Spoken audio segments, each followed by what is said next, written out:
4 भाइयों की इकलौती बहन थी। सब घर वाले मुझसे बहुत ज़्यादा प्यार किया करते थे और मैं अपने भाइयों की बहुत ही ज़्यादा लाडली थी। हमारे घर में किसी भी चीज़ की कोई कमी नहीं थी। मेरा जिस चीज़ पर भी दिल आ जाता, मेरे भाई और मेरे बाबा मुझे वो चीज़ लेकर ज़रूर देते थे। हम गांव के वडेरे थे, इसलिए हमारे गांव में तालीम हासिल करने का कोई रवाज नहीं था। लेकिन मैं सब लोगों की मुखालफत बर्दाश्त करते हुए तालीम हासिल कर रही थी, क्योंकि मुझे तालीम हासिल करने का बहुत ही ज़्यादा शौक़ था। मैं रोज़ाना ड्राइवर के साथ यूनिवर्सिटी आया जाया करती थी, लेकिन कुछ दिनों से ड्राइवर की तबीयत बहुत ज़्यादा ख़राब थी, इसलिए वो हमारे घर नहीं आ रहा था।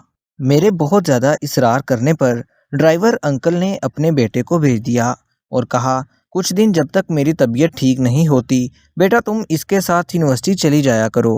हमारे ड्राइवर का बेटा बिल्कुल अनपढ़ नज़र आता था, लेकिन बोलचाल से बहुत ज़्यादा अच्छा मालूम होता था, जैसे पता नहीं कितना पढ़ा लिखा हो। मेरे भाई मुझे उस लड़के के साथ यूनिवर्सिटी भेजने पर राज़ी बिल्कुल भी नहीं थे, लेकिन जब कोई और ड्राइवर ना मिला तो मुझे उन्हें उस लड़के के साथ भेजना पड़ा। वो लड़का मुझे कहीं से भी ड्राइवर नहीं लगता था। पूरे रास्ते मुझसे कोई बात नहीं करता था। शुरू शुरू में मैंने भी उस पर कोई ख़ास तवज्जो नहीं दी थी। एक रोज़ मैं यूनिवर्सिटी से वापस घर आ रही थी कि हमारी गाड़ी पर किसी ने हमला कर दिया। मैं हमला आवरों को पहचान चुकी थी, क्योंकि वो मेरे बाबा के दुश्मन थे। मैं बहुत ज़्यादा डर चुकी थी। उस लड़के ने बहुत दलेरी के साथ उन 4 डाकुओं का मुकाबला किया। वो लड़का बहुत तेज़ रफ्तारी से गाड़ी चला रहा था। आज पहली दफ़ा उस ड्राइवर के बेटे ने मुझे मुखातिब किया और कहा कि आपको परेशान होने की कोई ज़रूरत नहीं है। अब हमें किसी किस्म का कोई ख़तरा नहीं है। मेरी जान बचाते बचाते उसे काफ़ी ज़्यादा चोटें आ चुकी थी। वो मुझे जैसे ही लेकर घर पहुंचा, उसकी हालत बहुत ज़्यादा ख़राब हो चुकी थी। मैंने भी फ़ौरन से बाबा को सारी हकीकत बता दी। मेरे बाबा जान ने उस ड्राइवर के बेटे का बहुत ज़्यादा शुक्रिया अदा किया। मेरा दिल भी उस लड़के के लिए बहुत ज़्यादा नरम हो चुका था। मेरे भाइयों ने ड्राइवर के बेटे को काफ़ी ज़्यादा इनाम देने की कोशिश की, लेकिन उसने इनाम लेने से इनकार कर दिया और कहने लगा, ये तो मेरा फ़र्ज़ था। ड्राइवर के बेटे की ऐसी बातें सुनकर मेरा दिल बहुत ज़्यादा धड़कने लगा। आहिस्ता आहिस्ता हम दोनों एक दूसरे से बातें करने लगे। उस रोज़ मुझे पता चला कि वो बहुत ही अच्छी यूनिवर्सिटी में पढ़ा करता था। मुझे हैरानगी इस बात की थी कि कभी उस लड़के ने मेरी तरफ आंख उठाकर भी नहीं देखा था। शायद वो मेरी बहुत ज़्यादा इज्जत किया करता था।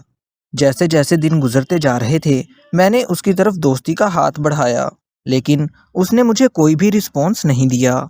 ऐसा नहीं था कि मैं अच्छी नहीं थी या उसे प्यारी नहीं लगती थी। मैं बुला की खूबसूरत थी, लेकिन वो शख्स मेरी तरफ देखता ही नहीं था। अब मेरे हालात मेरे बस से बाहर हो चुके थे। हमारे ड्राइवर के बेटे का नाम हाशिर था।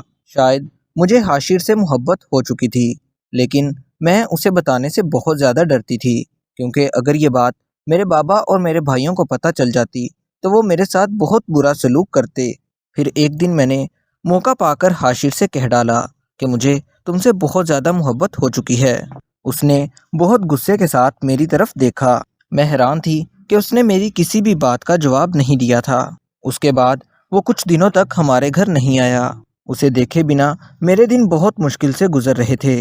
किसी काम में भी मेरा दिल नहीं लग रहा था। मैं हर हाल में उससे मिलना चाहती थी, लेकिन मेरे पास ऐसा कोई भी ऑप्शन मौजूद नहीं था। मुझे वैसे तो ड्राइवर का घर मालूम था, लेकिन मुझे घर से बाहर निकलने की बिल्कुल भी इजाज़त नहीं थी। मैंने अपने बाबा से कहा कि मुझे अपनी सहेली के घर जाना है। मेरे बाबा इस बात पर राज़ी हो गए। सहेली के घर का कहकर मैं उस दिन ड्राइवर के घर चली गई। वो लड़का हाशिर मुझे अपने घर देखकर बहुत ज़्यादा हैरान और परेशान हो गया। मैंने हाशिर से कहा, देखो मैं अपनी मोहब्बत के आगे बेबस हो चुकी हूँ। मेरी बात गौर से सुनो, इसी में तुम्हारा और मेरा फ़ायदा है। हाशिर मुझसे कहने लगा, मैं आपकी कोई भी बात नहीं सुनना चाहता, क्योंकि मैं एक गरीब घराने से ताल्लुक़ रखता हूँ और आप एक बहुत ज़्यादा अमीर घराने की लड़की हैं। मैं आप लोगों के सामने बिल्कुल भी शर्मिंदा नहीं होना चाहता। अगर ये बात आपके बाबा जान को पता चल गई तो वो मुझे मार डालेंगे। हाशिर मुझसे कहने लगा, आपकी बहुत मेहरबानी होगी, اپنے ماں باپ کی نظروں میں میری عزت ویسے ہی رہنے دیں جیسی پہلے تھی۔ میرے دل میں آپ کے لیے ایسے کوئی بھی جذبات نہیں ہیں۔ حاشر مجھ سے کہنے لگا، میں امید کرتا ہوں کہ آئندہ آپ میرے گھر کبھی نہیں آئیں گی۔ میں نے حاشر کی بات سنتے ہی حاشر سے کہا کہ تمہیں پریشان ہونے کی بالکل بھی ضرورت نہیں ہے۔ میں اپنے بابا کی بہت زیادہ لاڈلی بیٹی ہوں اور بابا میری ہر بات مانتے ہیں۔ میں اپنے بابا کو منا لوں گی۔ میں نے حاشر کی بہت زیادہ منتیں سماجتیں کرنا شروع کر دی، لیکن حاشر میری کوئی بات نہیں سن رہا تھا۔ الٹا وہ مجھے ڈرانے لگا اور کہنے لگا کہ میں آپ کے بابا جان کو ساری باتیں بتا دوں گا۔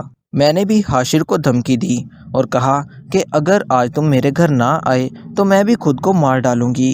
یہ کہہ کر میں اپنے گھر واپس آ چکی تھی اور اس کے آنے کا انتظار کرنے لگی۔ ابھی اس بات کو کچھ ہی ٹائم گزرا تھا کہ حاشر ہمارے گھر آ چکا تھا۔ وہ سیدھا میرے کمرے میں آیا اور مجھ سے کہنے لگا، بی بی جی آپ یہ بہت زیادہ غلط کر رہی ہیں۔ لیکن میرے اوپر محبت کا بھور سوار ہو چکا تھا۔ مجھے کسی کی بھی کوئی پرواہ نہیں تھی۔ مجھے اس بات کی بہت زیادہ خوشی ہو چکی تھی کہ وہ میرے کہنے پر ہمارے گھر واپس آ چکا تھا۔ ہم دونوں آپس میں یہی باتیں کر رہے تھے کہ اچانک میری نظر میرے بابا پر پڑی، جو کمرے کے باہر کھڑے ہماری ساری باتیں سن رہے تھے۔ بابا کو دیکھتے ہی حاشر مسلسل کانپنے لگا۔ مجھے بھی اپنے بابا سے بہت زیادہ ڈر لگتا تھا۔ میں ان کے سامنے کچھ نہیں کہہ سکتی تھی۔ میں نے فوراً سے حاشر پر الزام لگا دیا کہ یہ لڑکا مجھ سے دوستی کرنے کا کہہ رہا تھا اور میں بار بار اسے منع کر رہی تھی۔ حاشر نے میرے بابا کو اپنی صفائیاں دینے کی بہت زیادہ کوشش کی، لیکن میرے بابا نے اس کی ایک بھی بات نہ سنی۔ وہ بار بار ایک ہی لفظ کہہ رہا تھا کہ مجھے معاف کر دیں، میں نے کچھ نہیں کیا، بلکہ آپ کی بیٹی نے مجھے خود یہاں بلایا تھا۔ مجھے بہت زیادہ خوشی ہو رہی تھی کہ شاید اب میرا حاشر کے ساتھ نکاح ہو جائے گا۔ میرے بابا نے بھی میری شادی کرنے کا فیصلہ کر لیا تھا اور کہا کہ اب میں تمہیں زیادہ دن نہیں دوں گا۔ میری شادی کا دن مقرر کر دیا گیا۔ شادی والے دن جب میں نے اپنے دلہے کا نام سنا تو وہ حاشر نہیں تھا، بلکہ وہ تو کوئی اور ہی لڑکا تھا جس کے ساتھ میرا نکاح پڑھایا گیا تھا۔ میں ادھر ادھر دیکھنے لگی۔ اتنی دیر میں میری ماں مجھ سے کہنے لگی، ہوشیاری دکھانے کی کوئی ضرورت نہیں ہے، ورنہ تمہارا باپ تمہارا بھی وہی حال کرے گا جو اس نے حاشر کا کیا تھا۔ ماں کی ایسی باتیں سن کر میرے رونگٹے کھڑے ہو چکے تھے۔ میری وجہ سے اس معصوم لڑکے کی جان جا چکی تھی۔ میں نے اس کا گھر برباد کر دیا تھا۔ وہ اپنے ماں باپ کا واحد سہارا تھا۔ اب مجھے رہ رہ کر اپنے کیے پر بہت زیادہ شرمندگی ہو رہی تھی۔ میرا دل چاہتا تھا کہ میں معافی مانگ لوں، لیکن اب میں کس سے معافی مانگتی؟ جس کے ساتھ میں نے اتنا برا کیا تھا وہ زندگی سے ہاتھ دھو بیٹھا تھا۔ میرے دل کی دنیا مکمل طور پر اجڑ چکی تھی۔ وقت گزرنے کے ساتھ ساتھ میرا زخم کم ہوتا جا رہا تھا، لیکن میرا دل تھا کہ حاشر کو بھولتا ہی نہیں تھا۔ شاید میں اس سے بے پناہ محبت کرتی تھی، لیکن میں نے حاشر کے ساتھ جو کیا تھا وہ میں ابھی تک نہیں بھول پائی تھی۔ اس بات کو تقریباً 3 سال ہو چکے تھے۔ جیسے جیسے دن گزرتے جا رہے تھے مجھے اللہ کے عذاب سے بہت زیادہ ڈر لگنے لگا تھا کہ اللہ مجھے اس کی پتہ نہیں کتنی بڑی سزا دے گا۔ ایک روز میں نے حاشر کے گھر جا کر اس کے باپ کو ساری داستان بیان کر دی۔ اس کے ماں باپ سے میں نے رو رو کر معافی مانگنا شروع کر دی۔ جب تک حاشر کے باپ نے مجھے معاف نہیں کر دیا تب تک میں ان کے گھر سے واپس نہیں آئی۔